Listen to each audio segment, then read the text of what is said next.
سلام دوستانو، ستړي مشئ. په یوې نوې ویډیو کې تاسو ته ښه راغلاست وایم. که زموږ چینل مو سبسکرایب کړی نه وي نو همدا اوس یې سبسکرایب کړئ.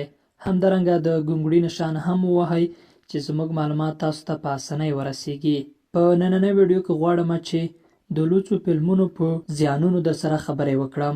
دا به مو ډېر اورېدلي وي چې د لوڅو فلمونو لیدل په بدن او دماغو بد اثر کوي او کمزوري کوي یې، خو له دې نه به نه یاست خبر چې یوه ناوړه ناروغي هم پیدا کوي. په یوې تازه څېړنې کې ساینسپوهانو او ارواپوهانو د ذهني ناروغیو په لیست کې یو بل نوع هم ورزیات کړی دی چې د لوڅو فلمونو د لیدلو له امله پیدا کیږي. دا ناروغي چې فورن ټرامیټک سټریس ډیس آرډر نومیږي، هغه کسان پرې اخته کیږي چې په کم عمر کې د لوڅو فلمونو لیدو ته مخه کوي.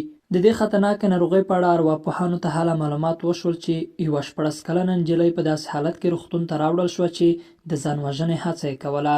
د ارواپوهانو له څېړنې معلومه شوه چې نجلۍ له ماشومتوبه له خپل مور او پلار سره په یوه خونه کې اوسېده او پلار به یې هره شپه لوڅ فلمونه لیدل.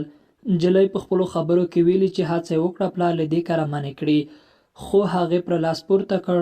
نجلۍ ډاکټرانو ته ویلي چې هغه لوڅې صحنې یې هېڅ له ذهنه نه وځي او بیا یې مخې ته درېږي او دې چارې دې پر زده کړه هم ژور اغېز کړی چې له امله یې له ښوونځي هم وشړل شوه. نجلۍ وایي لوڅو صحنو به همیشه ځورولم او د ګناه احساس به مې کاوه، نو ځکه مې د ځان وژنې هڅه وکړه. د ډاکټرانو په وینا دا دماغي ناروغي د هر عمر لرونکو ته پیدا کیدای شي، خو په ماشومانو ډېر ژر اغېز کوي. یادونه: هر څه په اسلام کې نغښتلي دي او یو کامل مؤمن هیڅکله هم په رواني او اروايي ناروغیو نه اخته کیږي، ځکه چې اسلام موږ ته لازمې لارښوونې کړې دي. نو اسلامي لارښوونې ته په مکمل ډول تعقیب کړئ.